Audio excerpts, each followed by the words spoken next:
လောကမှာအခုလိုလူတွေချင်းချင်းသံဃာတွေချင်းချင်းဘာကြောင့်အငြင်းခုန်တွေဖြစ်နေကြသလဲမြတ်စွာဘုရားကဝိဝါဒမူလ6ပါးဆိုတာဟောခဲ့တာဖြစ်တယ်လူတွေဟာဘာကြောင့်အချင်းချင်းမိဘသာသမီနဲ့မိဘနော်ဇနီးမောင်နှံချင်းချင်းညီကိုမောင်နှမချင်းချင်း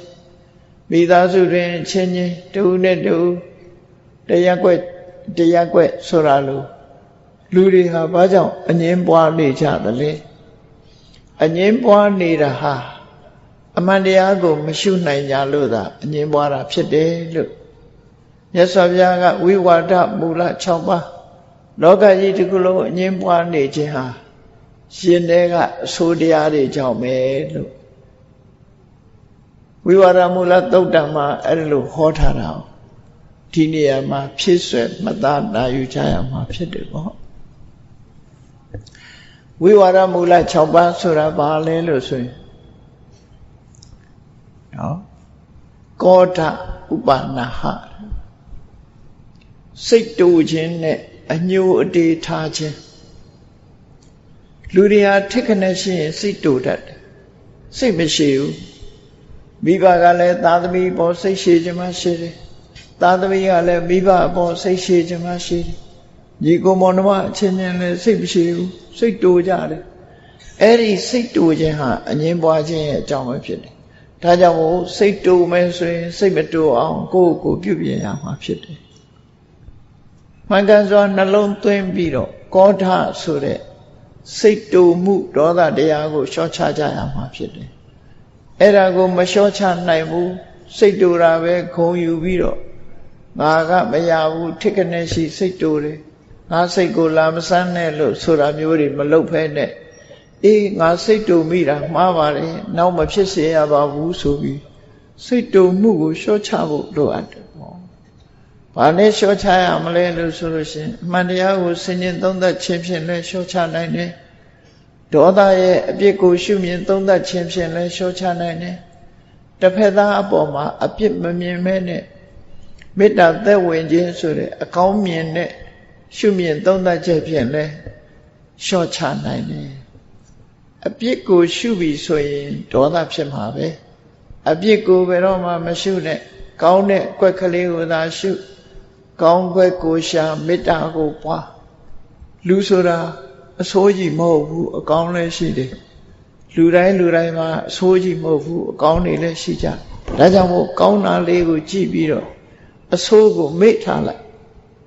မေတ္တာပါဥပမာဘာနဲ့တူတယ်လဲလို့ဆိုလို့ရှိရင်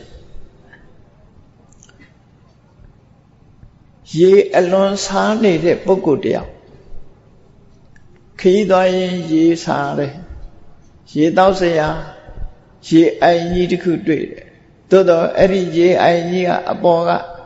မော်သေးမော်ညင်းနေနဲ့ဖုံးနေတယ်ရေကလည်းပဲမတော့ရမနေနိုင်တဲ့အခါအိုင်နဲ့ဆင်းပြီးတော့မော်သေးမော်ညင်းလေးတွေကိုလက်နဲ့ဖယ်ပြီးတော့ရေကိုတောက်တယ်အစာပြေအောင်ရေကိုတောက်လိုက်တယ်ရေတောက်လိုက်ရမှရှင်တဲ့နှလုံးထဲမှာအေးသွားတယ်အဲ့ဒါလို့ပဲလောကလူတွေဟာ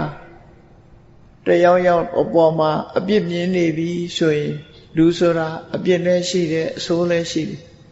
ရေထဲမှာအကောင်းလည်းရှိတယ်မကောင်းတာလည်းရှိတယ်ဆိုတာအဆိုးကိုဖယ်ထားပြီးတော့ကောင်းကွက်ကလေးကိုရရှာပြီးတော့အသုံးချရမယ်လို့ဒီလိုဆိုလိုရင်းဖြစ်တယ်အဲ့ဒါကိုမြတ်စွာဘုရားရဲ့အဆုံးအမကိုရှေးဆရာကြီးတွေကဂါထာတိကုံးပြီးတော့ထားတာဒေါသခုနဒေါသေဟိကိဏတခုနံဝပတ္တေတရေသေဝလာတိပဝါဟိတဝပိဝေပိပတကောယထာဆိုပြီးခုနဒေါသေဟိကိဏတခုနံဝပတ္တေဆိုလိုတာကလူတယောက်မှာကောင်းခွက်လည်းရှိတယ်မကောင်းတဲ့အကွက်တွေလည်းရှိတယ်မကောင်းတဲ့အကွက်တွေမေ့ထားလိုက် ကောင်းတဲ့အကွက်ကလေးကိုကြည့်ပြီးတော့ကောင်းတာလေးကိုသာကြည့်ပြီးတော့သူ့ပေါ်မှာမေတ္တာသက်အောင်ကြိုးစားပါလို့ဆိုအဆိုးကိုဘယ်တော့မှမကြည့်နဲ့လို့ပြောအေးရေစားလို့ရှိရင်မှော်တွေရှိနေတာကိုမကြည့်နဲ့အသာလေးဖယ်လိုက်ရေလေးကိုသာတောက်လိုက်မှော်တွေကိုဖယ်ပြီးရေလေးသာတောက်တယ်လို့ပဲ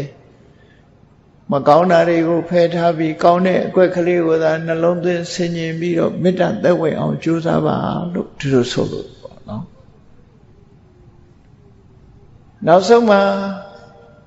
မေတ္တာတရားတိဆောက်ထားနိုင်ပြီဆိုရင်စိတ်တူခြင်းဆိုတဲ့ဒေါသပျောက်ကွယ်သွားမှာပဲဖြစ်တယ်အေးထိခနဲ့ရှိဒေါသဖြစ်ယုံနေမှာမဟုတ်ဘူးတချို့ကအညှိုးအတေးရင်ထဲမှာမှတ်ထားရှိမှတ်ထားတတ်တယ်အဲ့ဒါကိုဥပနာဟလို့ခေါ်တယ်ရံညှိုးဖွဲ့ထားတယ်အဲ့ဒီစိတ်တူခြင်းရံညှိုးဖွဲ့ခြင်းဆိုတဲ့နှစ်ခုဟာလူလောကမှာအချင်းများခြင်းရဲ့အကြောင်းရင်းတစ်ခုဖြစ်တယ်လို့ဝိဝါဒမူလသုတ်တံမှာဒီလိုဟောတာနော်ချင်းများခြင်းရဲ့အကြောင်းရင်းဖြစ်လာထို့တူပဲမက္ခပလာဒမက္ခဆိုတာကိုယ်ပေါ်မှာခြေဆုရှိရတဲ့နဲ့ခြေဆုကိုအတိမတ်မပြုဘူးလောကလူတွေဟာတဦးနဲ့တဦးခြေဆုတဦးဆိုတာရှိတတ်တယ်ပေါ့အဲ့ဒီရှိတာကိုလုံးဝအတိမတ်မပြုနောက်ဆုံးလူမပြောနဲ့လူရသည်ခရီးသွားလို့တစ်ပင်ရိပ်လေးအောင်မှခဏဝင်ပြီးတော့နားလိုက်ရတဲ့အခါမှာအပူသက်သာပြီးအပန်းပြေသွားတယ်အဲ့ဒီတစ်ပင်လေးရဲ့ခြေဆုသိတတ်ရမယ်လို့ဆိုလို့တစ်ပင်မှာအရိပ်နေအခက်ချိုးချိုးမလုံးရဘူးခြေဆုဆိုတာလူသားမပြောနဲ့တစ်ပင်ရဲ့ခြေဆုတောင်သိတတ်ရမယ်လို့ဒီလိုဆိုတယ်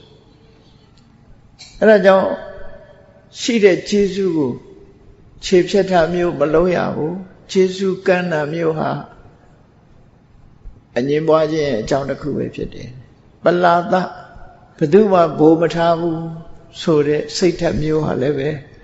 အငြင်းပွားခြင်းရဲ့အကြောင်းတစ်ခုဖြစ်တယ်နောက်တစ်ခုကတော့အိတ်တာနဲ့မစ္စရိယအိတ်တာဆိုတာ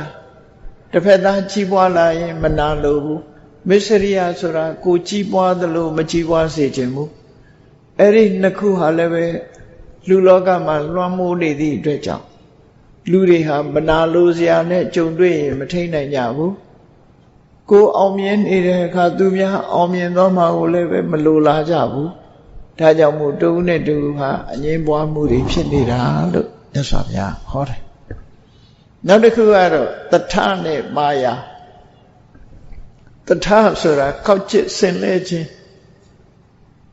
မာယာဆိုတာလှည့်စားခြင်းဘာကွာသလဲဆိုရင်ကောက်ကျစ်ဆင်လဲတယ်ဆိုတာကိုယ်မှအယီချင်းမရှိပဲနဲ့အယီချင်းအောင်ရှိအောင်ဆောင်းတာ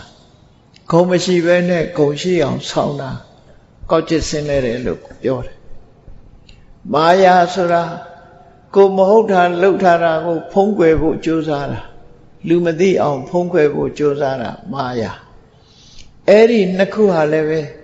လူလောကမှာအငြင်းပွားခြင်းရဲ့အကြောင်းတရားအကြောင်းမကောင်းတရားတွေပဲဖြစ်တယ်လို့ရသော်ဗျာဒီလိုဟောတယ်နောက်တစ်ခုကဘာလို့ဆိုရင်ပါပိဿမိစ္ဆာဒိဋ္ဌိ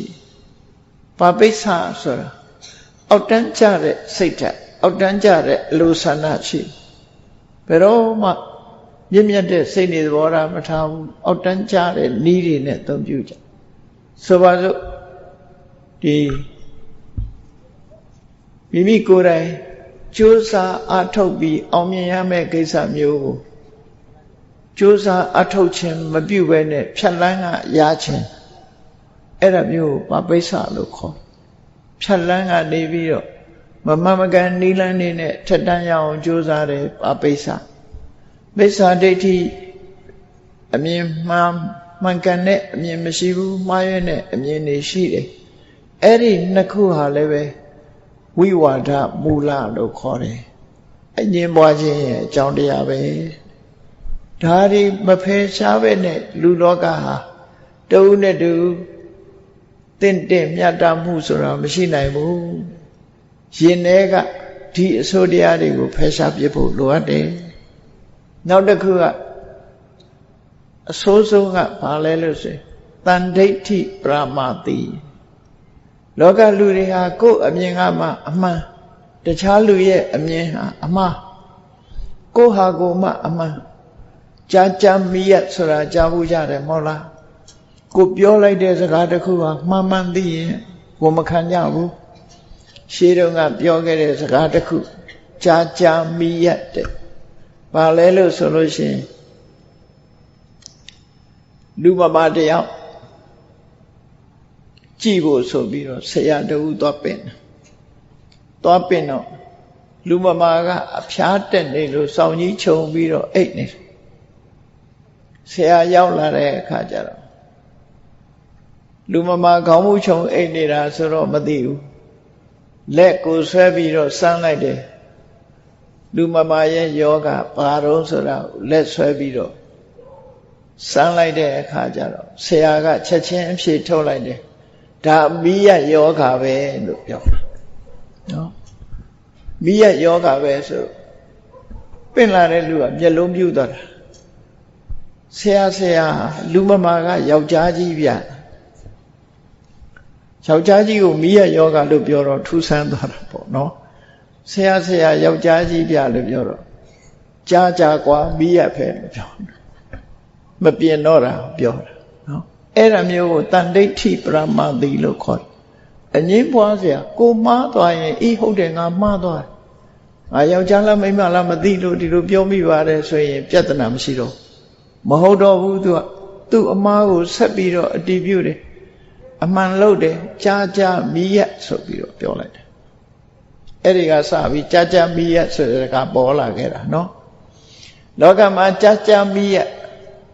ကိုယ်အယူဆတစ်ခုကိုမစွန့်လွတ်နိုင်ခြင်းဟာလည်းပဲအငင်းပွားခြင်းရဲ့အကြောင်းတစ်ခုပဲဘယ်သူပဲဖြစ်ဖြစ်မှားရင်မှားတယ်လို့ဝန်ခံနိုင်ရမယ်အေးမြတ်စွာဘုရားကဓမ္မပဒဒေသနာတော်မှာအငင်းပွားမှုတွေဟာအမှန်တရားကိုမသိလို့ရှင်ထဲကအခုခံနေရှိလို့အငင်းပွားနေတာဖြစ်တယ်လို့ဆုံးမဩဝါဒပေးတာပဲဖြစ်တယ်